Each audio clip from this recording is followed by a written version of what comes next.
Moi, c'est Clémentine, j'ai 23 ans et du coup, j'ai fait la formation agent d'Ops chez Horizon Academy l'année dernière, la session de février-mars. Avant ça, j'étais agent de trafic aérien, donc j'ai fait ça sur 3 aéroports différents, donc à Grenoble, Lyon et j'ai fini à Paris-Charles de Gaulle. Et donc suite à ma formation chez Horizon, j'ai trouvé un emploi en agent d'opération dans les 6 mois qui ont suivi, sachant qu'on était en plus en période de Covid. Et bonjour, moi Antoine, 36 ans, et j'ai suivi pareil, la même session de formation d'agent d'Obst chez Horizon en février-mars 2020. Et avant ça, comme Clémentine, j'étais agent de trafic sur Charles de Gaulle, un petit moment sur Orly. Et après, donc, j'ai attaqué la formation d'Ops à partir de février 2020.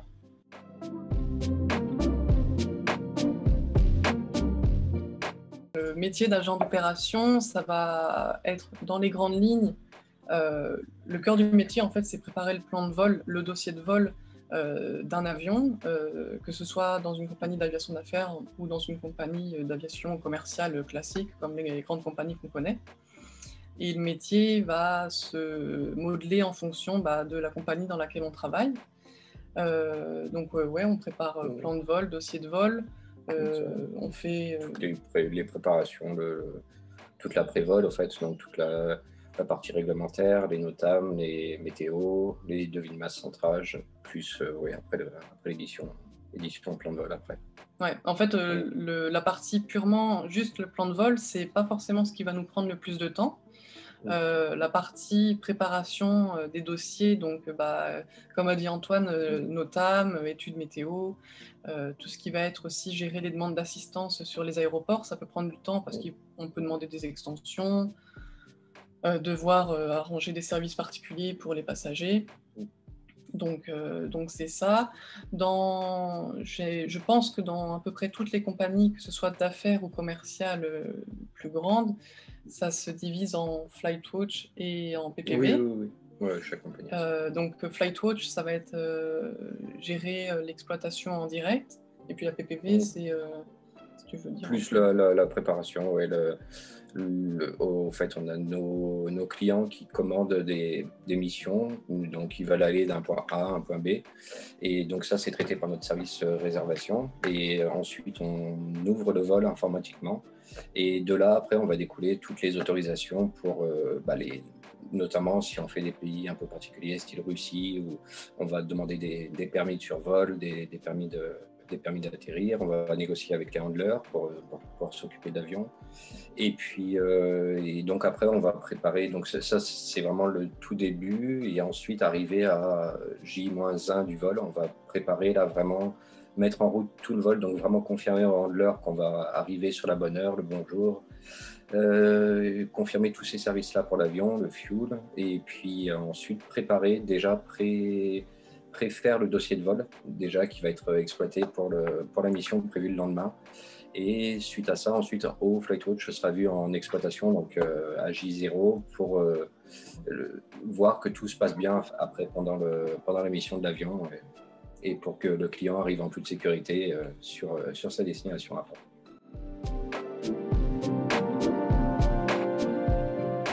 On a forcément un petit peu évolué parce qu'au début, on a une grande période on appelle ça de doublon. Donc en fait, on est avec un tuteur en fait, qui est lui-même agent d'opération un peu plus expérimenté. Et la durée varie en fonction de notre aisance naturelle dans le métier. Ça peut aller de 1 mois à 3, 4, 5 mois si nécessaire. Donc déjà, il y a toute cette période d'apprentissage sur le terrain qui est très importante, parce que sinon après c'est compliqué de travailler tout seul quand même. Donc déjà une fois qu'on a validé cette étape, c'est, je trouve, un grand pas parce qu'après on est autonome et bon, on en apprend tous les jours, tout le temps et on s'échange plein d'informations entre collègues. Mais déjà ça c'est une évolution en soi, je trouve. Et puis maintenant on peut faire des vols plus compliqués par exemple. Oui, maintenant, oui. Ouais. Mais sachant que on reste quand même, pour l'instant, ça fait pas encore un an qu'on travaille dans la compagnie. On commence à avoir de l'aisance forcément, parce que les missions, certaines se ressemblent et tout, mais on est encore considéré comme junior, Ah parce oui. que vraiment, avant d'avoir une aisance parfaite là-dedans, il faut quand même vraiment énormément de pratique. Et on vient de sortir de tout, comme disait Clémentine, tout le process d'apprentissage de la compagnie, parce qu'on a tous les manuels de la compagnie à apprendre, à connaître. Il y a des chapitres particuliers à savoir sur l'exploitation des avions aussi. Et donc voilà, c'est beaucoup d'apprentissage sur la période là. Et là maintenant, on est vraiment dans la phase un petit peu croisière où vraiment on apprend en profondeur et à faire les choses les plus carrées possibles Avec le plus d'aisance avec le aussi. plus d'aisance sur notre mission. Ouais. Pour les compétences, ça va être un petit peu comme tous les métiers dans l'aérien, ça va être beaucoup de rigueur et être très sérieux parce que c'est un domaine qui demande beaucoup de sérieux, notamment en termes de réglementation, puis en termes de sécurité simplement.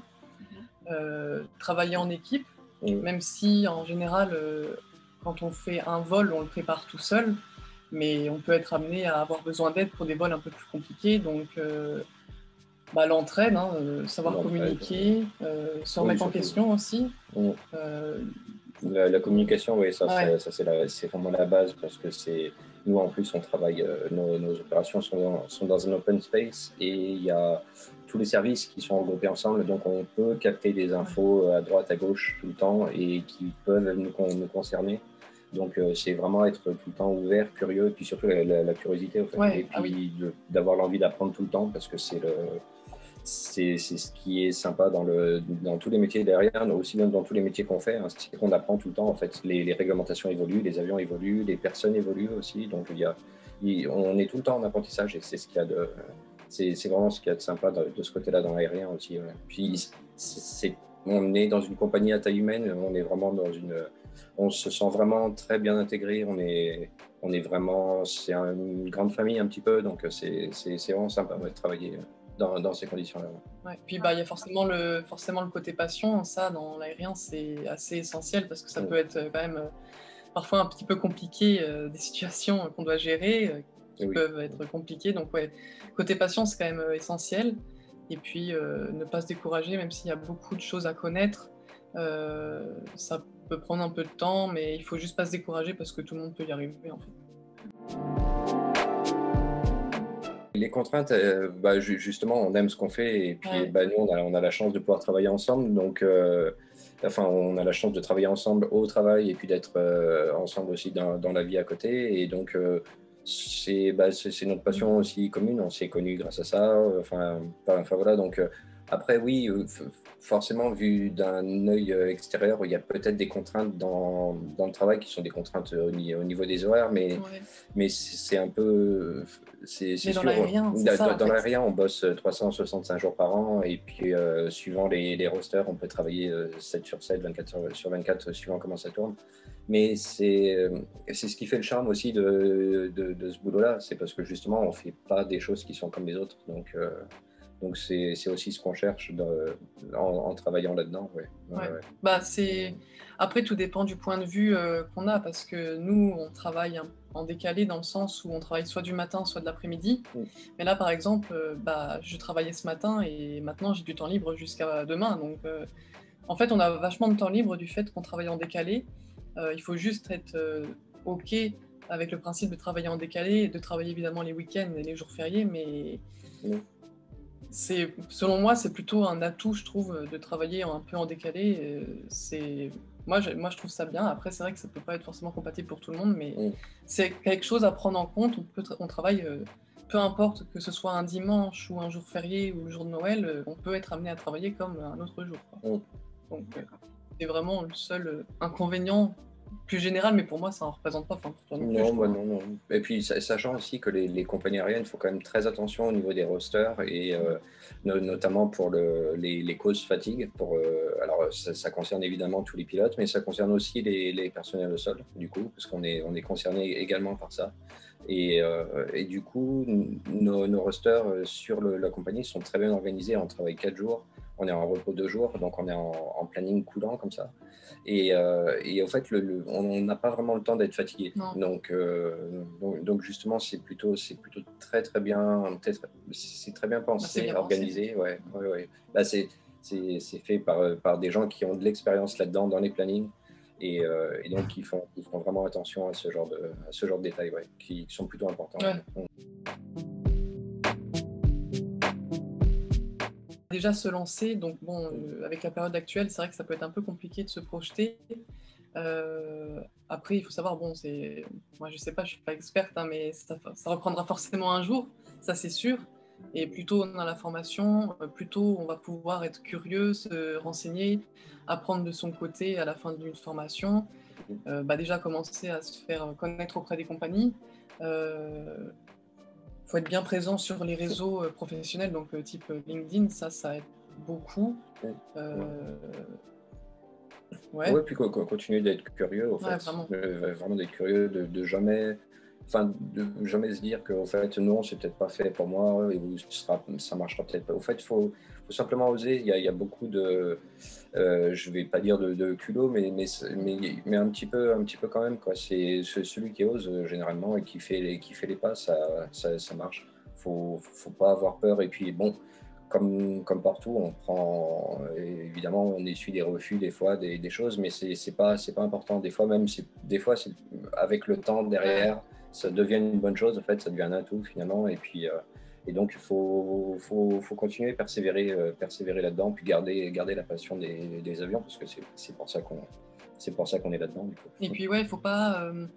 Ce que je pourrais ajouter, c'est qu'il faut pas se brider en se disant que bah, c'est pas fait pour moi parce que je suis pas bon en maths ou j'ai des difficultés avec les chiffres ou des choses comme ça. Il faut vraiment pas avoir des pensées limitantes comme ça parce que, bah, en plus, pour la formation chez Horizon Academy, c'est une formation à l'initio. Donc même si quelqu'un ne vient pas vient d'un secteur différent que l'aéronautique, bah, grâce à la formation, en fait, il peut être vraiment aidé parce qu'on réapprend tout du début à la fin, en Vraiment, fait. Même le principal, comment un avion vole, bah, ça, on réapprend tout dans la formation. Donc même si on pense ne pas avoir les prérequis pour, bah, il faut juste se lancer et tenter parce que si on ouais, ne puis tente pas, c'est s'accrocher. sûr qu'on ne réussira pas, quoi.